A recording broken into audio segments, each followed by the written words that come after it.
I'm Andrea Giles, and you're listening to the Heal from Infidelity podcast, episode number 201, How to Bring Up the Infidelity Again Without Starting Another War. Hello, and welcome to the Heal from Infidelity podcast, where courageous women learn not only to heal from their spouse's betrayal, but to become the boldest, truest, most decisive, and confident versions of themselves ever. If you know there's more for you than the life you're currently living, but don't quite know how to get there, you are in the right place. Stick around to learn how to create a life that will knock your own socks off. Is it possible? It is, and I'm here to show you how. I'm your host, Andrea Giles. Are you ready? Let's dive in. Hi, everybody. Welcome back to another episode. I decided to cover this topic today because it's one that keeps coming up. I keep hearing about it. I hear from my clients who were unfaithful saying, why do they have to keep bringing it up? And it just goes back and back and back. And I want to move forward. Or people who feel like there's something that they still want to talk about, but feel like they're going to get in trouble somehow if they do. So this one is for all of you dealing with this, whether you don't want to talk about it anymore because you want to move forward, or whether you do want to be able to bring it up, but aren't sure how to bring it up and the way to bring it up without it causing a huge disruption and setting you back. Okay. So let's dive on into this. Before I get to the meat of this topic, I will say this. We're now 200 episodes in to this podcast, and I have people ask me, how do you come up with content? How do you know what to talk about? And it actually is not hard for me because I know something about this topic, and that is that it is very nuanced, that there are many layers, that there are many angles and challenges and things that can happen internally with us and in our relationships that we need to talk about. And often we need to talk about them again and again and again. And this particular topic is one that can feel really, really touchy, and that I don't know that it gets enough airtime. I think that we have this idea that we've moved past the crisis. Maybe we've moved past the crisis, that we're no longer in that space of crisis, but there come times where things will come up that might feel triggering, off-putting, activating, however we want to name it. And maybe we want to talk about it and don't know how, or maybe we bring it up in a way that is really explosive and that we don't respect within ourselves and sets us backwards, sets ourselves backwards. Maybe we avoid talking about it because we know that it feels uncomfortable. So what do we do? What do we do? How do we navigate when, for example, the betrayed partner brings it up again and again, and sometimes in ways that feel like punishment rather than progress? What boundaries can the betraying partner set, if any, without being seen as avoiding responsibility? What about the one who was betrayed, who might be thinking, why does he flinch every time I bring it up? I'm still hurting. Am I not allowed to talk about it anymore? So let's discuss, shall we? I have a client who is really struggling with this right now. He desperately wants to move forward. He desperately wants to put energy and focus on rebuilding. And there's some big life changes that they're rebuilding together that's required a lot of both of them. And he feels like so much work has already been done with him to really see what happened, to really see the patterns that were in place and to change those patterns, that he is at a place where he feels like it's counterintuitive to keep going back, that it's actually setting them back individually and together, and he's not sure what to do with it, okay? This particular client did own it, took full responsibility, cut off all contact, reached out to me to work with me, has shown up to calls, all of that, dug into his past, really, really showing up. But now it's much later from the initial discovery day, and there still are episodes that come up that feel really jarring and explosive and can feel a little bit traumatic, like going back to this place of feeling abandoned. Like, am I going to be abandoned? It touches on some deeper wounds of, I'm going to be left behind. And it often will come when trust will start being built. They'll start to feel closer. They'll start moving together on different things. And then this comes up and it feels a bit like a betrayal to him. Like, I thought that we were making progress. And For those of you listening, thinking, too bad, he caused this, so he needs to just deal with it, hear me out, okay? Hear me out. Because really, if we say that we want more trust and we keep bringing things up in a way that kind of decimates the entire relationship, decimates any ground that you have made, ground that you're covering, it's not actually helping anybody, right? It's not helping anybody. And on the flip side of this, it can be months, even years later, and something can come up where you might watch a movie, you might have somebody say something to you, you might run into somebody that maybe was the affair partner or things like that, that can take you back and create that same sense of panic in your body and make you go, oh my gosh, I want to talk about this. I want to talk about it. I want to bring it up, but I'm afraid that it's going to set us back. I'm afraid that he or she won't be able to handle it and will just spiral and tell me that, when are you going to let it go? When are you going to forgive me?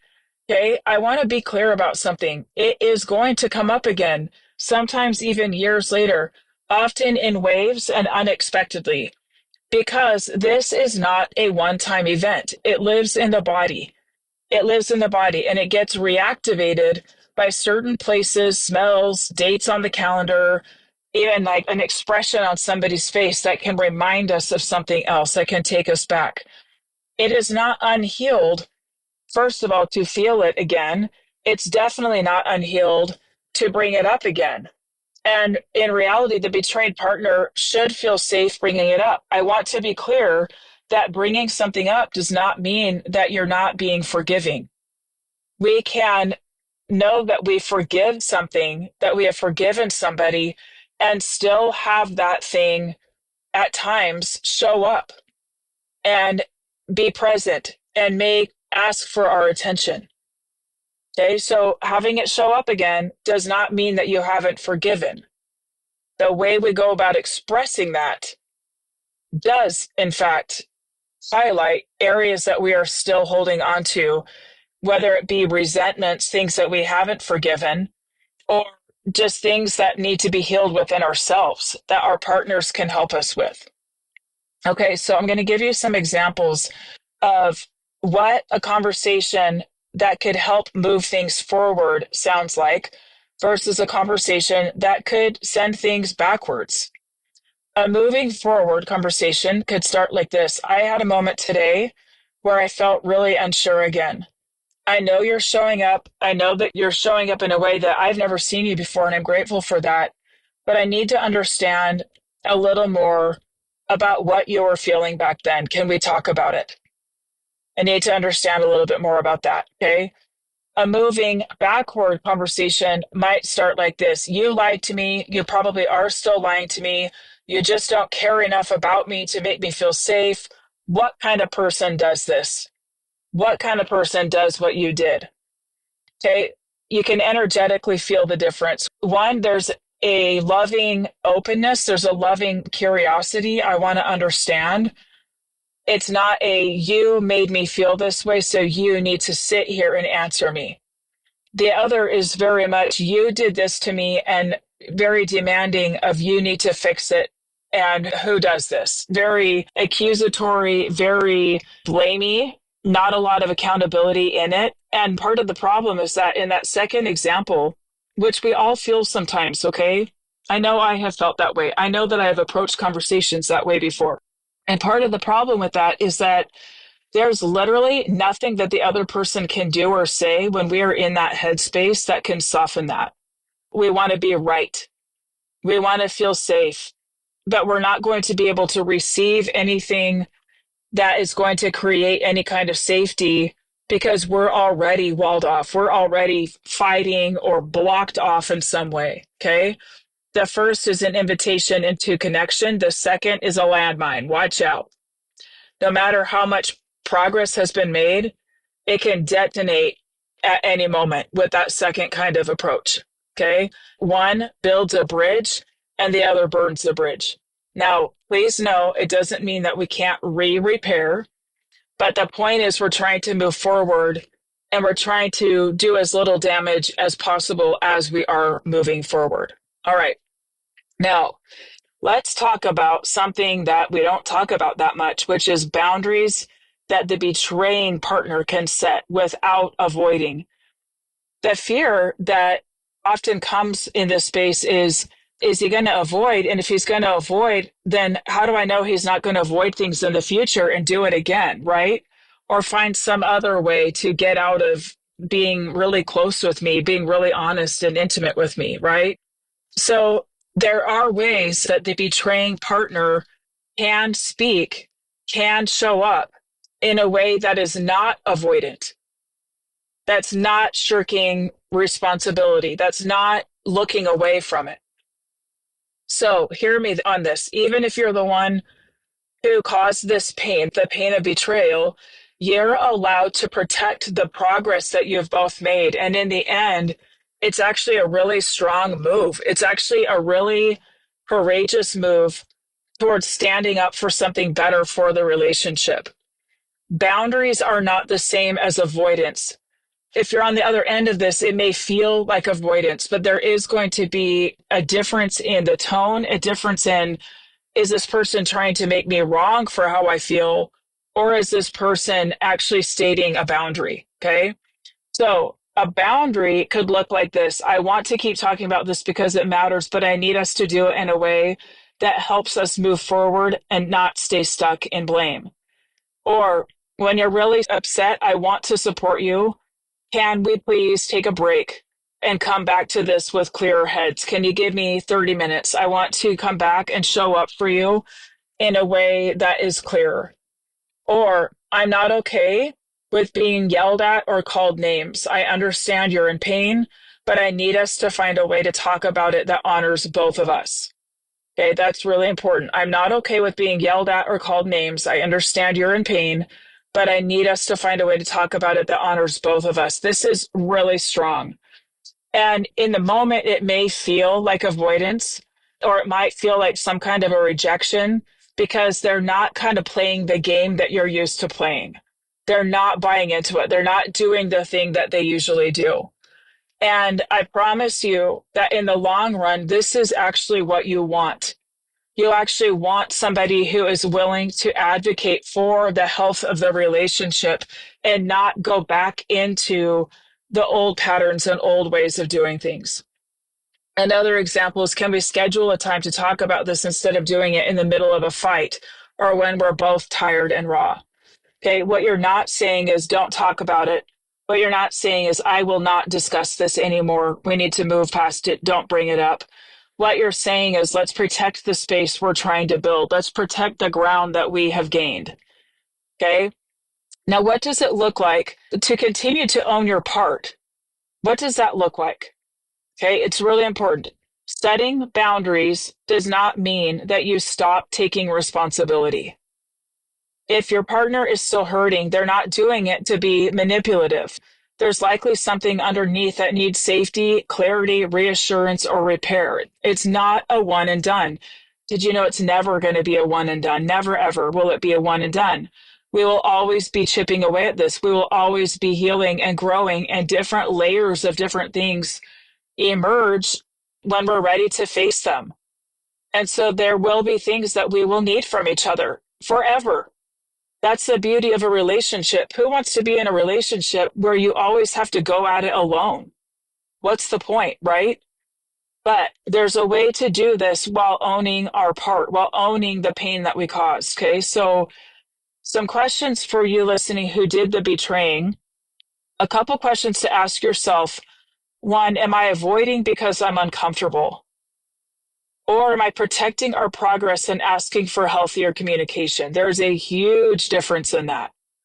Okay, answer that question honestly for yourself. Now, for the betrayed partner listening to this, I want you to know you have a right to your pain. Okay, you have a right to your pain. You have a right to have moments where you're not okay.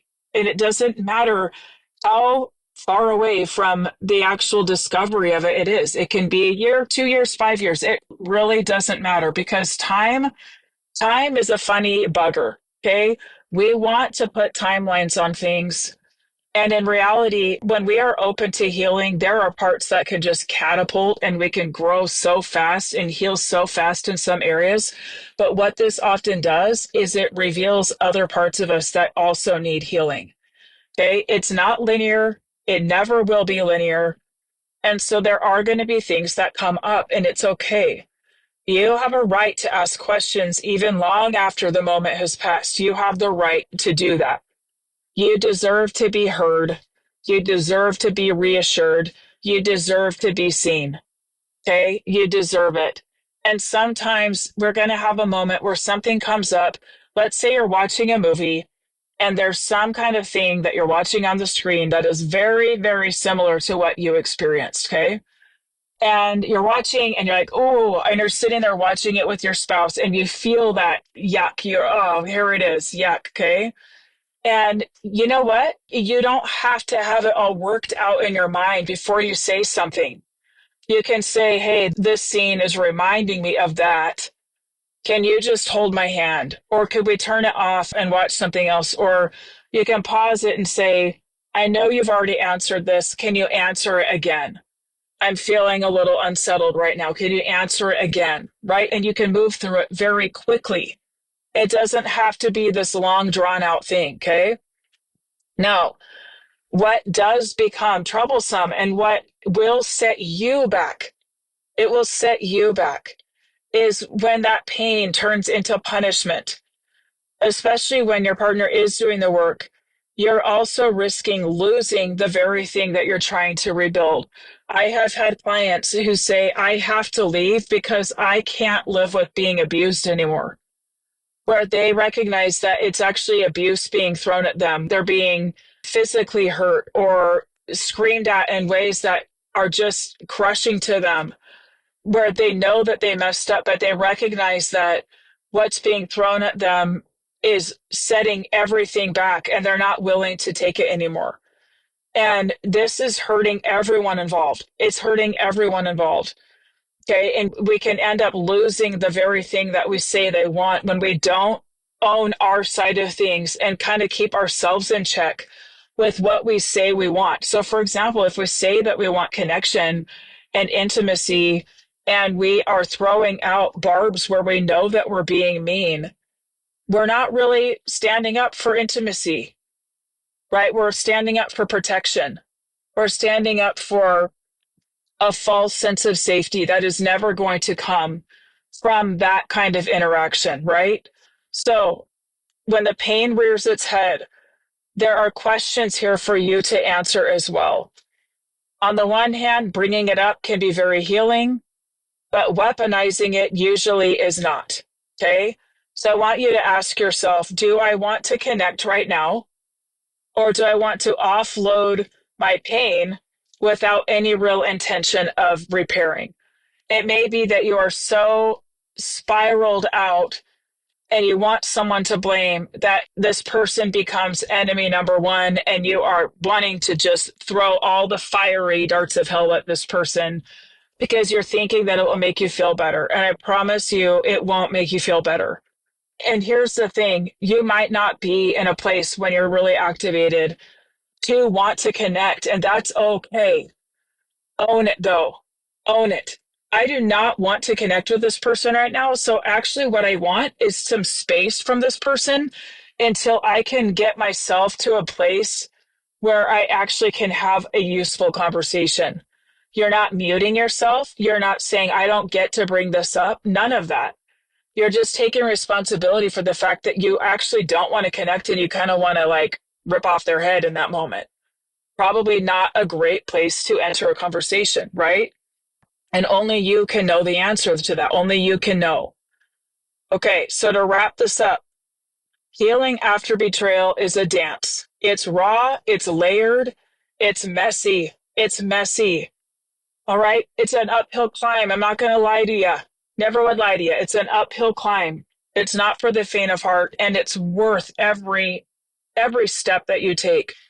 Conversations, especially the hard ones, can either be tools for connection or weapons of destruction. And both partners have a say in how they want those conversations to go. Okay. If you're the betraying partner, You are still responsible for repair, but you are not required to be a punching bag to prove that you care. That is not part of the equation. Being somebody's punching bag is not part of the deal. It will not work. It is not sustainable. Okay. There is a time, little caveat at the very beginning, when that pain is so visceral and so real, almost like somebody wounded and bleeding on the ground, that sometimes reactions are going to be so raw from the betrayed partner that it can feel like you're being obliterated. They might be saying all the things to you, no holding back. Okay. This episode is not really about that time. I'm talking after the crisis has passed. I want to be clear about that. When the crisis is passed, when you are gaining some ground, okay? If you're the betrayed partner, your pain matters, but I challenge you to look at how you are bringing it out. How are you talking about it? Are you bringing your pain forward in ways that call your partner in? Or are you bringing them in ways that are actually trying to push them away and then make you feel like you won somehow? No one wins here. No one's winning. Okay. This is not about perfect communication at all. It's about conscious communication. It's not about getting it perfect. It's never going to be. But it is about bringing your conscious self to the game. And the more conscious you both become, the more likely you are to build something that's not just repaired, but way stronger than it ever was, way stronger. That makes all of it worth it because you can look and go, damn, look what we built. Look what we have. Okay. Thank you for listening. As always, if you are ready to go deeper, you are welcome to come join me in my Get Your Life Back After Infidelity group. It is so powerful, so powerful. Just today, I met with one of my clients in that group, and she shared with me how she did something that felt like removing a boulder from her body. She has grown and grown in the program to the point where she recognizes truth. She knows when something is a yes. She knows when something's a no. She honored it. And boy, have things been pouring into her life because she was willing to honor what she knew. That is the work we do inside the group. The group is for people who recognize that there are bigger things at play here.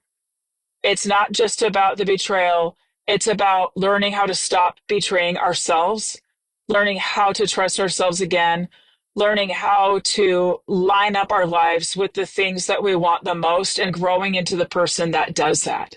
Pretty powerful. I invite you to apply. If you are a couple that you know that you want to rebuild, that knows that there's things that you want to build together, I've got something coming for you too. I've got something coming for you too. Keep an eye out. It's coming soon. It's coming soon. And I'm so excited for that.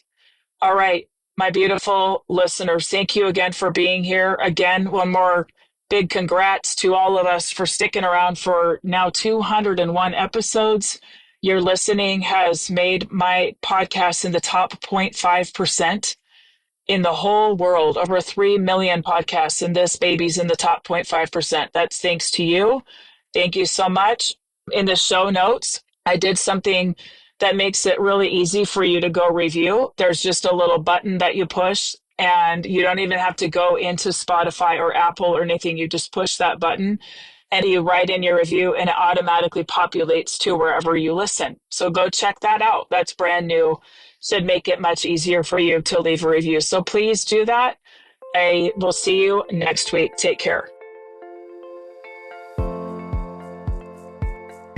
Thank you for listening to the Heal from Infidelity podcast. If you would like to be kept in the know about upcoming free classes, new podcast episodes, and other ways of working with me, go subscribe to my weekly email. You can subscribe at AndreaGiles.com/lies-about-infidelity/. Again, it's AndreaGiles.com/lies-about-infidelity/.